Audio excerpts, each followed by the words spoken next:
Welcome back to the Cinnamon Effect. I'm Kimberly Hand, and guess what? Today, I'm here just by myself doing another solo episode. And I'm excited to kind of break down this topic with you guys because I watched over the weekend the Netflix documentary, America's Sweethearts, about the Dallas Cowboy Cheerleaders and making their team. And as some of you know, I was a Miami Dolphins cheerleader in 2008, 2009. And it was just so interesting because when I watched this, I realized I had a lot to unpack about my experience as an NFL cheerleader. And I gotta say, parts made me so happy.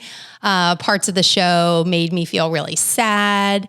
I definitely cried. I definitely had like a lot of emotions kind of wrapped up in this experience. So I thought it would be important to share some of that with you guys. So if you haven't seen America's Sweethearts, it's really good. And if you remember back in the day, there was a CMT making the squad, Dallas Cowboy Cheerleaders. So they've been profiled before and sharing the journey of how you make the squad. And it's an interesting experience. And I know that everybody that had watched it prior always asked me, is it a lot like that? Like, is this true to life? And I'll say that it's really pretty true to life.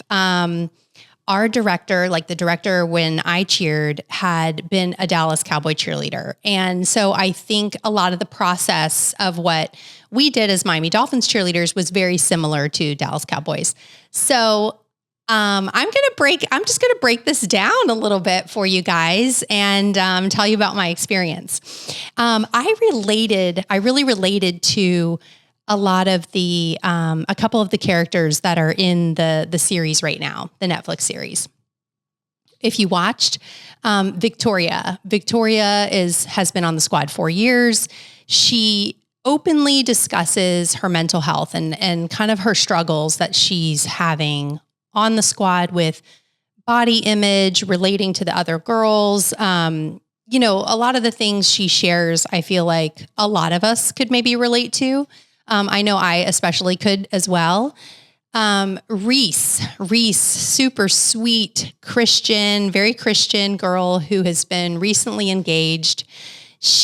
I related to her experience, being engaged, newly engaged, being in a committed relationship and being in this position of being an NFL cheerleader where, you're getting a lot of attention and all that comes with that, so I kind of related to her character a lot. And then Caroline, who's on the show, she's actually retired. I think there must be like a 5-year limit on how long you can cheer on the squad. And she has retired and she's kind of helped her younger sister become a DCC. So, and how I can relate to that is when you're no longer on the squad, she talks about, she's seeing these experiences that these girls are having and she used to live that life. And when you kind of step down from that, it's a culture shock. It's like, I don't know. The only thing I can relate it to is like maybe having some fame or notoriety or celebrity in some way, and then just kind of blending back into normal life. Because when you're wearing that uniform, people really do put you on a pedestal. And then when you're not wearing that uniform and you're just a regular girl, it's kind of a hard like letdown of the whole thing. So I'm going to dive into that a little bit too. But first, I'm going to tell you about my experience. And my experience did not start the year that I cheered. It was the year prior to that. I was, at the time I was 20, I would say 26, almost 27, which, was a little older. I would say for the majority of the girls were younger than me. But at 27, I decided I had been working in sales in corporate America. I was working for a newspaper, and just kind of living a life that was okay, but I felt like it could just be so much more. And I had always been a dancer. I grew up dancing. I started dancing at the age of 5 and danced, all through school. And you've heard me talk about being at an art school. So I was at an art school studying dance. And so dance was like this huge part of my life. And then I didn't pursue dance like in college or anything like that. I worked all the way through college and I was really busy doing that. So there was really no time for dancing. And I kind of shelved it. I shelved that part of my life and started in, a corporate working environment. And my creative side, I think, was really sad. Just really wanted something that fed my soul, a little bit more. And so I decided I wanted to get back into dance. Well, as a 27-year-old woman, it's a little harder to find dance classes. I don't know if you've experienced this, but, typically dance classes are for younger children up until like high school. And then the opportunity after you're 18 is just a little different. Unless you're dancing professionally, there's not really like a lot of just dance classes for adult women. So I went on this quest and I was like, I'm going to figure this out. I tried some different studios and there'd be like 2 girls in the class, and it was still kind of not exactly what I was looking for. But I found one of my great friends to this day, Maria Conrad. Hi, Maria. She had this wonderful dance class for adults, and I started taking that class. And actually, I think it was on like a Friday morning. And I hope my former bosses are not listening, but I would kind of blow off work for like an hour or 2 in the morning. And I would say I was going on, Alex, you're laughing. I would say I was going on like a sales call or whatever. And I would actually go to dance class and I would get all sweaty and not take a shower. I know, disgusting. I would change my clothes really quick. And then I'd be like, I'm working, like I'm at the next sales call and just kind of like go on with my day. So I did that for a while. I did that for like a year. And also I had discovered that there was a Miami Dolphins cheerleader. Well, I have to backtrack because I started dating my husband. Actually, I have to backtrack quite a bit because I started dating my husband when I was 24. And one of our first dates, we went to a Miami Dolphins game. And when I tell you, I sweat through the clothes I was wearing, it was so hot. I was so sweaty, but I was laser focused on those cheerleaders down there and watching what they were doing. And I thought, oh my gosh, I think I really want to do that. And also to backtrack even further, when I was a child, my mom had this little Miami Dolphins cheerleader uniform, and I would put this uniform on. And every Sunday, my dad, who was a giant Dolphins fan, Dan Marino fan, I would put this uniform on and I would dance on my coffee table. I would cheer on my coffee table for my dad and all his firefighter buddies. And they still reference that to this day. If they ever see me, they're like, oh, I remember when you were 3 years old and you were a cheerleader on the coffee table in the Miami Dolphins cheerleader uniform. So it was always kind of in my blood. But when I went to that first game with my now husband, I silently kind of took inventory of, I think I want to do this. I don't really know how to go about it. I'm just going to kind of marinate on this for a while. So that's when, flash forward to when I'm 27, I finally get the courage. So 3 years later, it takes me to kind of get the courage to get back into dance, to also seek out some dance classes. And so I started researching Miami Dolphins cheerleaders, and I saw they had this prep course, and it was 6 weeks long. One dance class every night. It required driving down to Davie, which is where the training facility was. So I commit to doing this. Now, I haven't really danced since I'm 27 at this point. It's probably I taught dance for a little while after I turned 18. So I would say from 20 to 27, I didn't really do much dancing. And So this was like a lofty goal to now all of a sudden after 7 years, get back into dancing. So I do. So I go to this, I'm taking Maria Conrad's class. I go to down to Davie. I'm taking this Miami Dolphins cheerleader class. And wow, what a culture shock. I showed up and all the girls are in like these little tiny shorts and like little sports bras. And I don't even remember what I came wearing, but I remember feeling like a little out of place. And I was like, okay.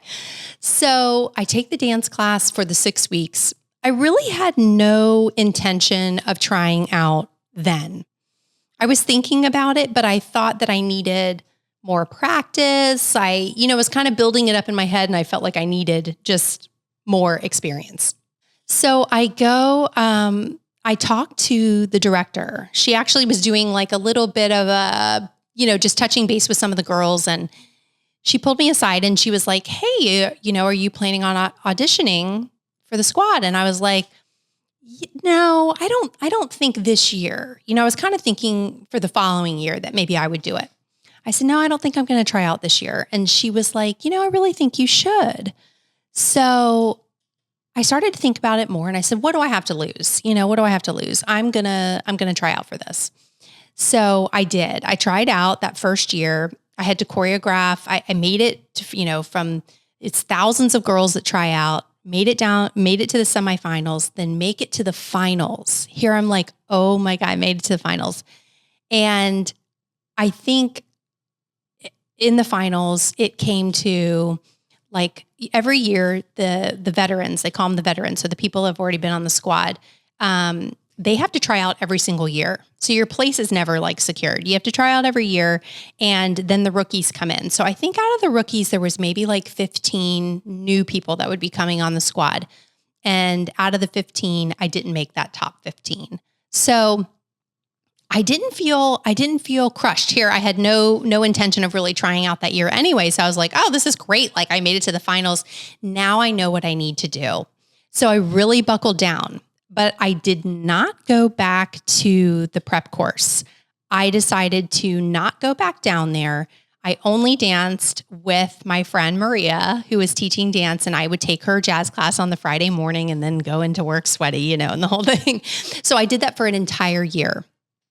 And that second year that I tried out, they actually did their own version of Making of the Squad. And I was on that. And I remember their commentary about me, which aired on TV, was Kimberly was here the first year and she did great. But like this year, she's really come back and shown us who she is. And she cranked up her sex appeal and her dancing has gotten a lot better. And, and everything looked great. So that year I go through the audition process, have to create my solo. Actually, Maria choreographed it for me, who's now an amazing choreographer with Nashville Ballet. She's so incredible. One of my greatest friends. I hope she comes on the podcast one day, but, she choreographed the solo and it was really, I think we knocked it out of the park. It was very, very sexy. And I think it, sealed the deal for me making the squad. So that year, I think there were 14 new girls, 14 spots, and I was one of those 14. So thousands of girls down to hundreds of girls down to 14 new girls, and I was one of them. And when I tell you that was such an amazing experience, it was amazing. I trained hard for it. And it was incredible. So when you make that, so it's a lot like America's Sweethearts where they're showing the whole audition process. Like the first round is they put on a random song, and you have to kind of improv to it.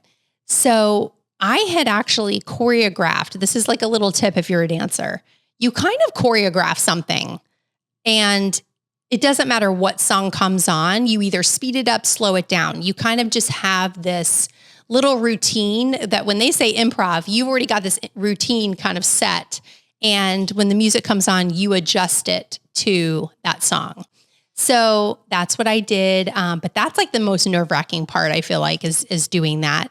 And then they narrow people down from there. And then you have Miami Dolphins cheerleader choreography that you're performing. You're doing their kick line.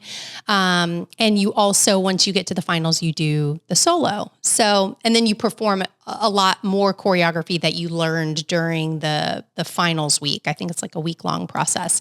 And they may have changed it a little bit, but it's really kind of the same as what you see on the Netflix series.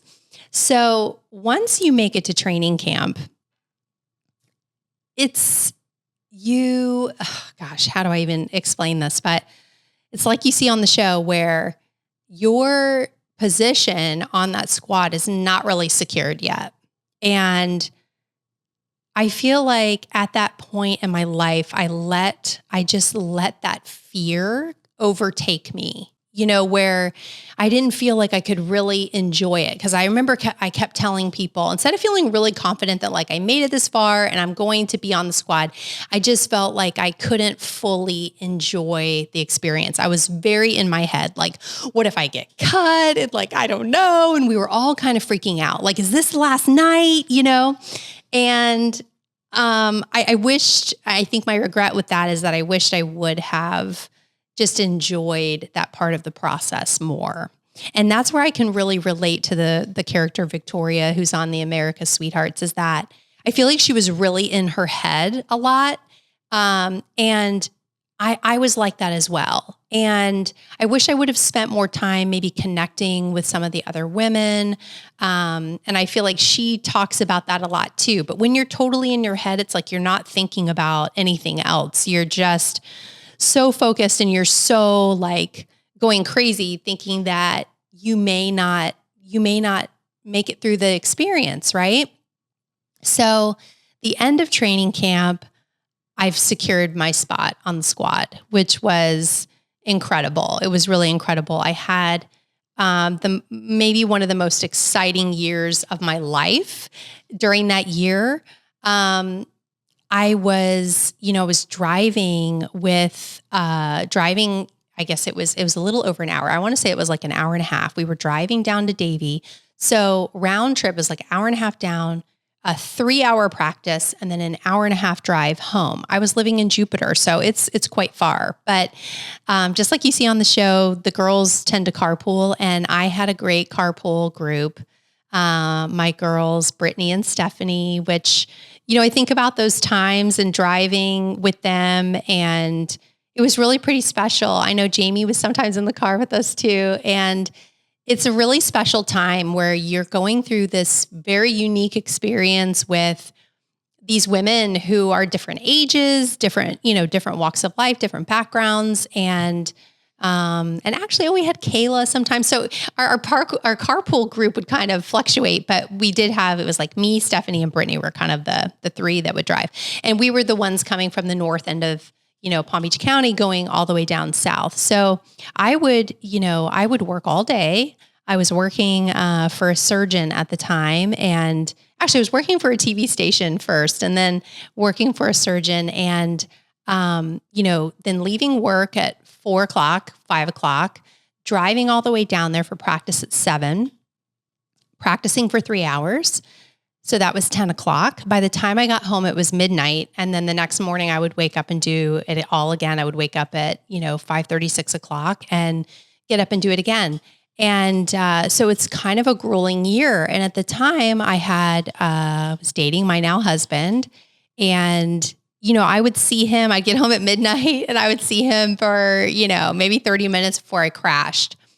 And it was funny because we were watching America's Sweethearts on Netflix, and I was asking my husband about it, and he said, that was a really hard time, and he had never really talked about this before. So he was like, that was such a hard time for me because I rarely got to see you, and it's just grueling. And also like, we're performing, there's a lot of attention, a lot of male attention. It is what it is. It's, and so he kind of, opened up a little bit about that, which he had never really said to me before. And also shows me he's a very supportive person, because talk about the rest of the journey, but he ended up supporting me. I ended up auditioning more after that. So we'll get to that because that's an interesting thing. But so the character Reese on America's Sweetheart, she's like newly engaged. I got engaged, I think about a month into the process. So a month after making the squad, my husband proposed, and I like to joke because I'm like, I think he just wanted to lock it up, if you know what I mean. He was like, no, these people are not going to get my girl, right? I think he was always worried about like another, player or something like that. We actually signed things in our contract that we would not fraternize with teammates. I know a lot of people talk about that, and that they talk about that on the show too. So that is a real thing. I think it was based off an incident that happened like on another squad years prior, but no fraternization. So that is a clause in the contract. So the experience, like I said, was incredible. I got to do things that I, never would have imagined in my wildest dreams, like being in a swimsuit fashion show with like body paint and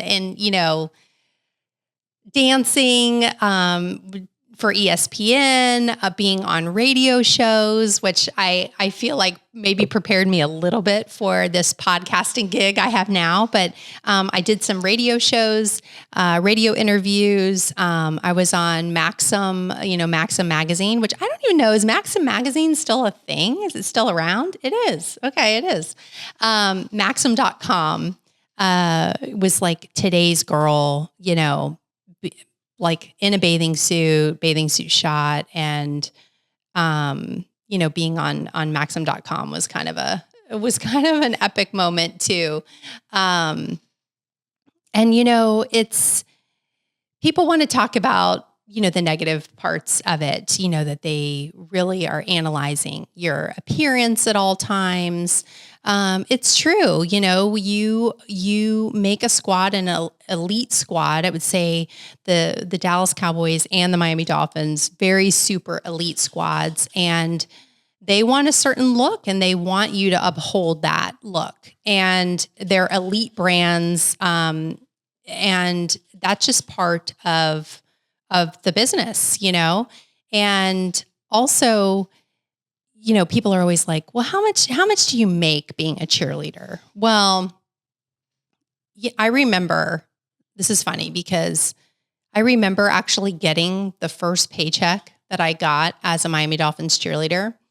And it was a complete like, oh my God, I totally forgot that I was even going to get paid for this. I wanted it so badly that I just was like, oh my gosh, this is the icing on the cake, right? That I get some money for doing this. I would have done it for free in a heartbeat to have those experiences and to be able to do what I did. And, I talked to my son about it now. He's watching football and I'm like, that was mommy, like on the sideline over there. And it was really, really, really a special experience. So, I would say with anything in life, if you're counting on it for the paycheck, then, why are you doing it? Find something that you love to do. And I love to dance. I love to perform. To perform for 60,000 people in a stadium is unlike anything you could even imagine if you haven't done it. So I wouldn't trade that for the world. And, I do think that, yes, it would be lovely to make more or to have made more. And, I wonder if that will ever change. I don't know, because there's so many women that are, auditioning to be on that squad. And I would gather to say that, a lot of them would do it for free as well. And I think that's part of the process. And for someone to say, oh, well, you want more money, or you don't want to do it, or you're complaining about this. Well, there are a lot of other people lining up behind you that would do it in a heartbeat. So So I don't know. I would love to see a little reform in that way for the cheerleaders, because it is such a business. They talk about that on the America Sweethearts, that, the cheerleaders are a money-making entity. So, we'll see. We'll see how that kind of evolves over time. When you think about NFL players making so much money, these women, you will see on that show, bust their butts, okay? Bust their butts. And we did too. We all had full-time jobs. You're doing appearances and you're doing things for charity and things like that. And it's all amazing, but you are an ambassador for an NFL organization. So there's a lot of weight that comes with that. And so I think there's a lot of women, that put so much into that experience, and we'll see how that kind of transpires over time, I guess. I do want to talk about the things, like, I feel like, yes, I want to tell the story, but I also want to give some advice. If someone, I know a lot of women will say, "Oh, my daughter wants to do this. Would you recommend this to her?" I would say, dance in general it's a tricky hobby to have. And I mean tricky because you're constantly seeking external validation from someone else, a judge, your teacher, your coach.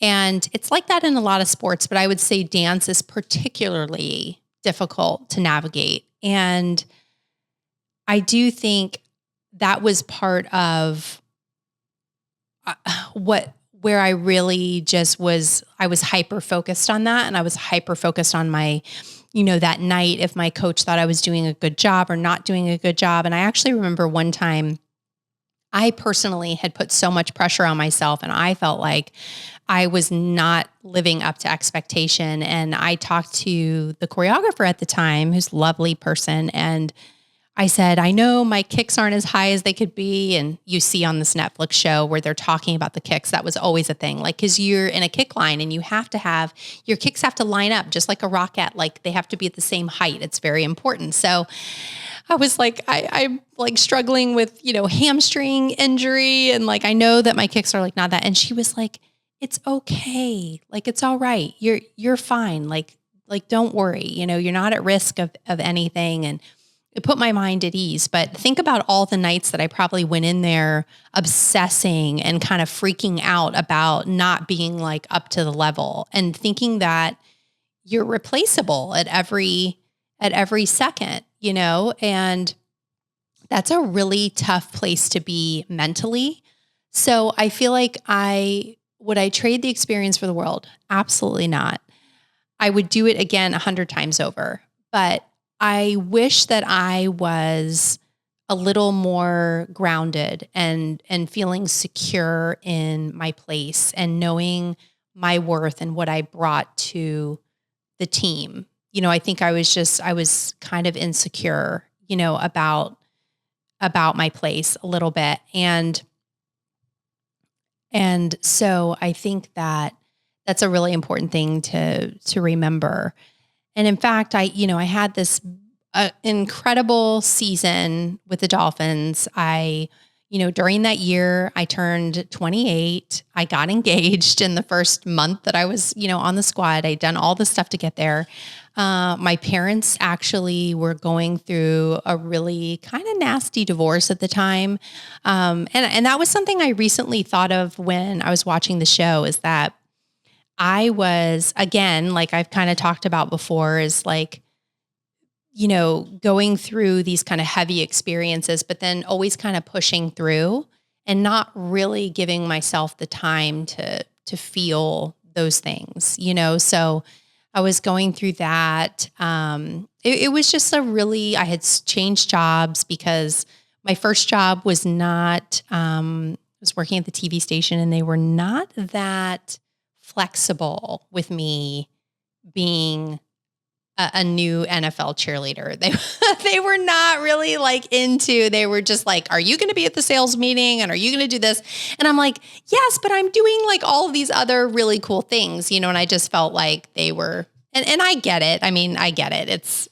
it's just life and jobs and responsibilities. But so I'd like change jobs, like, there's all these other things that you're dealing with along with being on this super elite, amazing team. So anyway, so year 2 comes around. Like I said, all the veterans. So if you've been on the squad for a year, you have to re-audition for your place. And this is something I've not really talked about because I think I had a little bit of, I don't want to say embarrassment, but I definitely, it took a toll. It took a toll on me. So I wanted the second year probably even worse than I wanted to be on the squad the first year. So I tried out and I felt like I was in the best shape of my life. I felt like my dancing, I had really gotten the style of what the Miami Dolphins cheerleaders are. And it's interesting because even if you've had dance background, which I had, went to the art school, danced my whole life, you really have to digest what the dancing style is for whatever you're going to try out for whatever team or company or whatever. And I really felt like I had like digested that style and really nailed it. And I tried out the second year. And I remember going into everything feeling really confident. And, I turned 29. I was the oldest person on the squad. And I did not make it the second year. And I'll tell you, I was devastated. I thought I had worked so hard. I felt like I had done everything right. I was super responsible. I had gotten in my head a little bit, but other than that, I just really felt really strong by the end of that year in what I was bringing to that team. And so unlike the Dallas Cowboys, I feel like Kelly Finglass brings people in and kind of talks about where things went wrong. And with me, I did end up reaching out after the fact. And all I really got as an explanation was that I was outscored by somebody. And there wasn't really any major reason. And so that left me crushed because I didn't know. I had no, it would be so easy if they were like, you gained 10 pounds or your look doesn't look the same or, you did this or you did that. And I feel like I could have accepted it more. And the fact that it was just someone outscored you was really hard because the year that I made the squad, I had actually scored, they shared the scores with us. And I was, I think, one of the top 3 scores out of the whole team. So how did someone outscore me that much? I just couldn't accept it.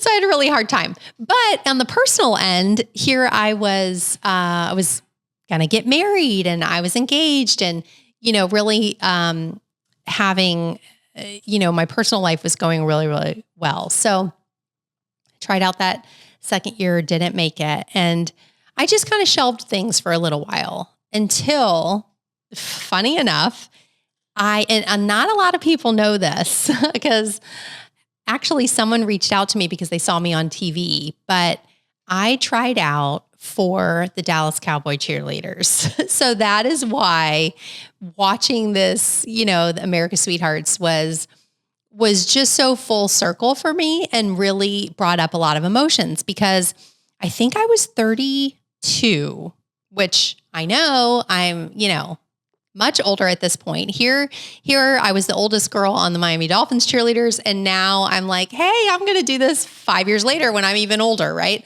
So I was 32. And what I can say is that I felt like the audition process was like training for a triathlon in my eyes. Like if someone were training for an athletic event or people train for marathons or triathlons, auditioning ended up kind of fulfilling that need for me because, 6 months prior, I would start to really eat clean and work out a lot and dance a lot. And I felt really alive. And I can look back at that time now and say, wow, like I really went out there and pushed the envelope and did things that a lot of people would not do, right? So I think I was 32 that first year. It was either 32 and 33 or 33 and 34, but I think I was 32. I was blonde still. I had blonde hair. And I tried out for Dallas Cowboys, and I was on the CMT show, Making the Squad. So the show that used to air. I think I had just a quick little snippet, and someone reached out to me and said, I know this is a long shot, but did you try out for Dallas Cowboys? Were you on CMT? And I was like, yeah, that was me, but don't tell anybody. I don't really want anyone to know. I just kind of did it as something fun. And so I made, so that year I made it to the semifinals and did not make the finals, did not make the squad. The next year I decide, okay, because one time isn't enough for me. I was like, I think I can do this. I think I can get out there and really do this. So I came back, and I want to say I was 33 at the time. Well, a couple months prior, when I was in my training phase, I had a 3rd-degree sprain on my ankle. And I was like, this is it. Like, this is, I'm done. I'm not going to be able to compete and try out.